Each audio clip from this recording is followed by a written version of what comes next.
مستحيل تلاقي نمر أزرق ولا خفاش أزرق ولا كلب أزرق. حتى الحوت الأزرق مش أزرق بالظبط. الحيوانات موجودة بكل الألوان تقريبا، لكن الأزرق ده نادر جدا. والحلو في الموضوع إن لو لقينا حيوان أزرق شكله بيكون تحفة. علشان نفهم السبب لازم ناخد رحلة صغيرة في التطور الكيميائي والفيزياء للضوء. بس قبل كل حاجة لازم نفهم أولا ليه الحيوانات ليها ألوان أصلا.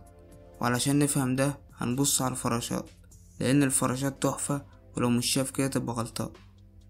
ده بوب روبونز، المسؤول عن مجموعة الفراشات في المتحف الوطني للتاريخ الطبيعي في واشنطن. الفراشات أصلا مجموعة من العس اللي تطورت عشان تبقى نشطة بالنهار، ولما تكون نشطة بالنهار عندها ميزة كبيرة، وإن هي تقدر تستخدم الضوء للتواصل. ولو مش عارف العس هو اللي قدامك في الصورة ده، هو حشرة صغيرة قريبة من الفراشات، لكن أغلبها بتكون نشطة بالليل وبتكون ألوانها دايما أقل جاذبية. الفراشات والعس بيبقوا من نفس العيلة الحشرية، والفرق الأساسي إن الفراشات نشيطة بالنهار وألوانها زاهية، لكن العس غالبا بيكون لونه باهت وبيتحرك بالليل. من بين كل الحشرات الفراشات هي الأجمل والألوان فيها أوضح، وده ليه سبب. بس مش كل ألوان الفراشات زي بعض، لأن ألوان جناح الفراشات بتوصل رسائل زي بتقول ده ذكر أو أنثى. لو جربنا على جناح الفراشة هنلاقي الألوان جاية من طبقات صغيرة جدا على الجناح، وده السبب اللي بيخلي العس والفراشات ليهم الاسم العلمي بتاعهم. الألوان زي البرتقاني والأحمر والأصفر والبني، كل الطبقات دي فيها صبغات، جزيئات عضوية بتمتص كل الألوان إلا اللي احنا شايفينه، والطبقات الصغيرة السوداء بتمتص كل الألوان. بس اللون الأزرق لون مختلف. لو حركت الكاميرا على جناح الفراشة الأزرق هتلاقي اللون بيتغير شوية مع الحركة، والسبب إن مفيش صبغة زرقاء أصلا في الفراشة دي. يعني ايه الكلام ده؟ الأزرق موجود بس مش حقيقي. صح، الفراشات دي اسمها بلو مورفو، يمكن أجمل فراشات في العالم. ده كمان عملوا منها ايموجي الفراشة الأزرق. اللون الأزرق مش صبغة، ده جاي من شكل الطبقات نفسها. ولما فهمت الموضوع ده أنا استغربت صراحة. لو جربنا جدا على الطبقات الصغيرة دي هنلاقي عليها نتوءات صغيرة. لو قطعناها وشفناها من قريب النتوءات دي شكلها زي شجرة الكريسماس الصغير. ترتيب الفروع اللي بيدي جناح المورفو اللون الأزرق. الضوء اللي بيجي يضرب الجناح جزء منه بينعكس من السطح العلوي، وجزء بيدخل للطبقة ويعكس من السطح السفلي. بالنسبة لمعظم ألوان الضوء الموجات المنعكسة من فوق وتحت بتبقى متشابكة بطريقة تلغي بعضها، واللون ده بيختفي. لكن الضوء الأزرق طول مشطه مظبوط بالظبط، والموجات المنعكسة بتكون متزامنة واللون يوصل لعين. يعني ده زي الصالة اللي في أوضتك، بس بتبين لك اللون الأزرق بس.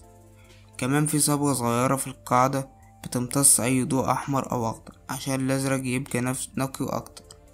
كل ده بيحصل بسبب طريقة انكسار الضوء لما يتنقل من الهواء لمادة تانية.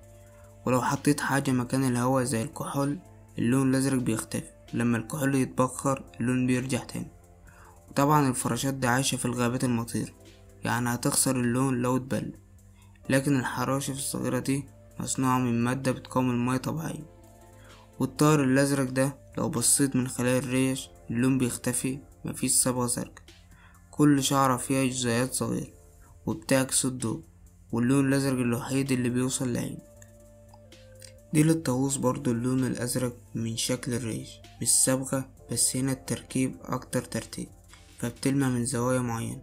حتى اللون هناك بيجي من تفاعل الضوء مع الجلد مش من صبغة. حتى لو عيونك زرقا برضو بيجي من تركيب مش من صبغة.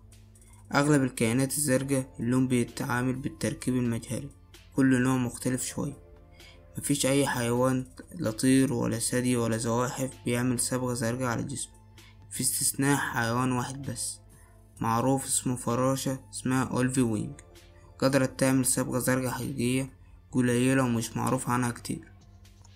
الطبيعة بتعامل الأزرق بالتركيب مش بالصبغة. العلماء بيقولوا من زمان الطيور والفراشات قدرت تشوف الضوء الأزرق، بس معرفوش يعملوا صبغة. لو كانوا عملوها كان محتاج كيمياء جديد، والجينات ما كانتش تقدر تضيفها بسهولة، فكان أسهل يحركوا شكل أجسامهم على مستوى دقيق جدا ويعملوا الأزرق بالفيزياء بدل الكيمياء. الناس من مئات السنين مهتمة بالألوان دي من أيام 1600، لما روبرت هوك شاف ريش الطاووس بالمجهر وكتب الألوان دي خيالية فعلا. وحتى نيوتن لاحظ إن اللون الأزرق ده غريب، والعلماء لحد دلوقتي بيدرسوه، مش بس عشان العلم لكن كمان لأنه ممتع وشيق. كده نقدر نقول إن اللون الأزرق في الطبيعة مش مجرد لون، ده ظاهرة غريبة وفريدة، نادرا ما الطبيعة بتعامله بالصبغة، وغالبا بيجي من الهندسة الدقيقة للضوء نفسه. الطبيعة استخدمت الفيزياء بدل الكيمياء عشان تخلق الأزرق، ده بيورينا قد ايه اللون ده مميز. المرة الجاية اللي تشوف فيها فراشة زرقاء أو طائر أزرق أو حتى السماء زرقاء، فكر شوية في السر ورا اللون ده. كل حاجة حواليك ممكن تكون مجرد انعكاس للضوء، بس في نفس الوقت تحفة طبيعية حقيقية. في النهاية اللون الأزرق مش بس نادر، هو جمال الطبيعة في أبسط صورة، والألوان دي لسه بتدهش العلماء والناس الفضولية من مئات السنين. فخليك دايما فضولي وشوف جمال العالم بعين، ومن عارف يمكن تكتشف حاجة جديدة كل يوم. ما تنساش لو عندك أي سؤال اكتبه في التعليقات. السلام عليكم.